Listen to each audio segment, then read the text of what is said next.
Hello, আসসালামু আলাইকুম। আমি সাজু ইসলাম চলে আসলাম শাটারস্টক সিরিজ টিউটোরিয়ালের চতুর্থ পর্ব নিয়ে। সো গত পর্বে আমরা দেখেছিলাম কিভাবে আমরা আমাদের ফাইলটাকে সুন্দরভাবে সেভ করতে পারি। 2500 পিক্সেল বাই 2500 পিক্সেল আমরা আর্টবোর্ড নিয়েছিলাম, প্লাস আমরা ভার্সন 10 ইপিএস ভার্সন 10 হিসেবে আমরা ফাইলটা সেভ করেছিলাম। সো আজকের পর্বে আমরা দেখব কিভাবে আমরা শাটারস্টকে আমাদের ডিজাইনটাকে আমরা আপলোড করতে পারি, বা আমরা পেন্ডিং অ্যাপ্রুভালের জন্য আমরা সেটা সাবমিট করতে পারি।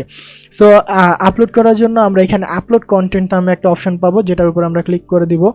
ক্লিক করলে দেখুন এখানে একটা পেজ চলে আসবে। সো আমরা এখানে গট ইট দিয়ে দিলাম। সো এখানে আপনারা খেয়াল করুন, drag and drop your file here or select multiple file. So আমরা এখান থেকে সিলেক্ট করতে পারি। আর image must be on EPS or JPG format, দেখুন এখানে বলেই দিছে অবশ্যই আমাদের ইপিএস ফরম্যাটে হতে হবে।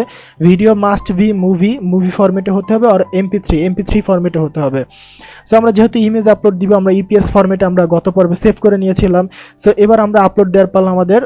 আপলোড দেওয়ার জন্য আমরা সিলেক্ট মাল্টিপল ফাইলস এখানে ক্লিক করে দিলাম। আমরা ডেস্কটপ থেকে এখানে কল ডট লোগো নামে যে আমরা ফাইলটা সেভ করেছিলাম সেটা জাস্ট এখানে সিলেক্ট করে দিলাম। দেখুন সিলেক্ট করলে একটু লোডিং নেওয়ার পরে এরকম একটা আইকন চলে আসবে, মানে আমাদের এটা আপলোড হয়ে গেছে। যেন আমরা এখানে নেক্সট যে বাটনটা আছে বাটনের উপরে ক্লিক করব। আর আপনারা চাইলে একসাথে 10 থেকে 15টা 20টা 100টা পর্যন্ত ফাইল আপনারা এখানে আপলোড দিতে পারবেন। সো এখানে আমাদের কিছু সময় ওয়েট করতে হবে। দেখুন your uploading files are processing, we will let you know when they are ready. So আমাদের এখানে কিছু সময় ওয়েট করতে হবে, কারণ এখানে প্রসেসিংয়ে আছে আমাদের ফাইলটা আপলোড হওয়ার জন্য। সো আমরা কিছু সময় ওয়েট করি। দেখুন ওয়েট করার পরে আমাদের এখানে প্রসেসিং কমপ্লিট নামে একটা অপশন চলে আসছে, প্লাস রিফ্রেশ নাও এর একটা অপশন চলে আসে। সো আমরা যখনই রিফ্রেশ নাও এর উপরে ক্লিক করব, দেখুন আমাদের স্টার্ট অ্যাডিং ডিটেলস, এখানে একটা আপনাদের ইনফরমেশন বলছে যে কীভাবে অ্যাড করতে হবে। সো এটা আমরা ক্রস করে দিই। সো আমরা যখনই রিফ্রেশ নাও এর উপরে ক্লিক করলাম, কি হলো, আমাদের এখানে লোগোটা চলে আসছে।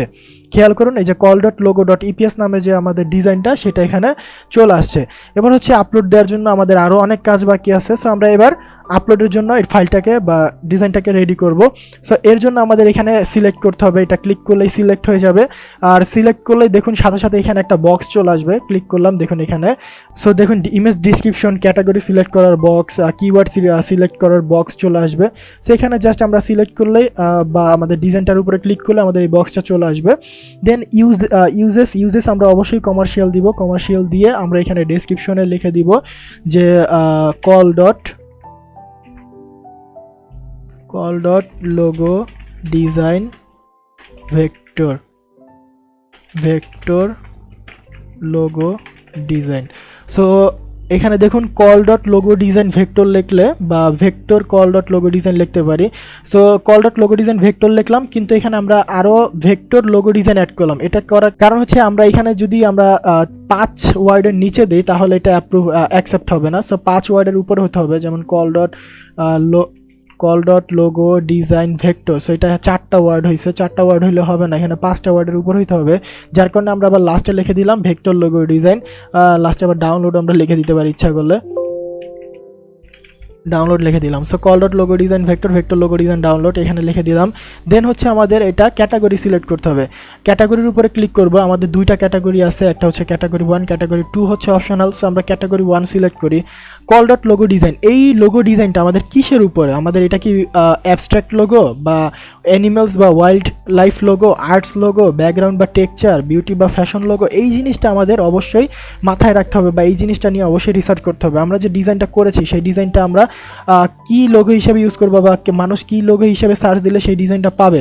সো এটা প্রথমে আমরা সিলেক্ট করতে পারি যে অ্যাবস্ট্রাক্ট লোগো, কারণ এটা একটা অ্যাবস্ট্রাক্ট লোগো। পরে আমরা এখান থেকে সিলেক্ট করে দিতে পারি বিজনেস বা ফিন্যান্স, মানে কল ডট নামে যদি কারো কোনো বিজনেস থাকে বা বিজনেস বা ফিন্যান্স হিসেবে মানুষ এই লোগোটা ইউজ করতে পারবে। যার কারণে আমরা ক্যাটাগরি 2 অপশনাল যে অপশনটা আছে সেখানে আমরা বিজনেস বা ফিন্যান্স সিলেক্ট করে দিলাম। আমরা যদি একটা ক্যাটাগরি রাখতাম তাও চলতো, কিন্তু আমরা দেখলাম যে আমাদের এটা 2টা ক্যাটাগরি আন্ডারে পড়ে। একটা হচ্ছে অ্যাবস্ট্রাক্ট লোগো হিসাবে পড়ে, আর একটা হচ্ছে আমাদের বিজনেস বা ফিন্যান্স ক্যাটাগরি হিসেবেও আমাদের এই লোগোটা পড়ে। সো আমরা কি করলাম, তার জন্য আমরা 2টা ক্যাটাগরি সিলেক্ট করে দিলাম। এখানে লোকেশন দেওয়ার কোনো দরকার নাই, সিটি অ্যাড্রেস এটা কোনো দরকার নাই।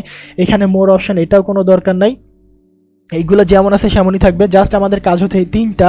একটা হচ্ছে আমাদের ডিসক্রিপশনের জায়গায় আমাদের লোগোটার নাম লেখা বা কি রিলেটেড লোগো সেই জিনিসটা লেখা। ভেক্টর বিজনেস লোগো ডিজাইনও আমরা এখন লিখতে পারতাম ইচ্ছা করলে। সো দেন হচ্ছে ক্যাটাগরি সিলেক্ট করা, ক্যাটাগরি দুইটা আমরা সিলেক্ট করে দিলাম। এবার হচ্ছে কিওয়ার্ড দেখুন এখানে আপনাদের কিছু কিওয়ার্ড এখানে সাজেস্ট করছে যেগুলো আপনারা ইউজ করতে পারেন। সো এই কিওয়ার্ডগুলো আপনারা যদি ইউজ করতে চান এটা একটা উপরে ক্লিক করলে আপনাদের এরকম দেখুন কিওয়ার্ডগুলো এখানে অ্যাড হবে, বা আপনারা এখানে প্লাস আইকনে ক্লিক করলে আপনাদের সব কিওয়ার্ডগুলো এখানে অ্যাড হয়ে যাবে। আর এখানে দেখুন 25টা টোটাল 50টা কিওয়ার্ড আমাদের দেওয়া যায়, তার মধ্যে আমরা 25টা দিয়েছি। আমরা যদি আরও কিওয়ার্ড দিতে চাই তখন আমরা নিজের মতো করে এখানে লিখতে পারি, যেমন এখানে কল ডট লোগো ডিজাইন এরকম কিছু আমরা এখানে দিতে পারি। আর তাছাড়া আমরা চাইলে এখানে ফাইন্ড মোর কিওয়ার্ডের উপরে ক্লিক করে আমরা কিওয়ার্ডগুলো আনতে পারি। ফাইন্ড মোর কিওয়ার্ডের উপরে ক্লিক করলাম, দেন হচ্ছে আমাদের ডিজাইন রিলেটেড যে ডিজাইনগুলো আছে সেইগুলো আমরা এখান থেকে সিলেক্ট করতে পারি। কিছু কিছু ডিজাইন এখান থেকে সিলেক্ট করব, সিলেক্ট করলে দেখুন আবার কিছু সাজেস্টেড কিওয়ার্ড দিবে যেগুলো আমরা এখান থেকে এইভাবে আমরা অ্যাড করে দিব।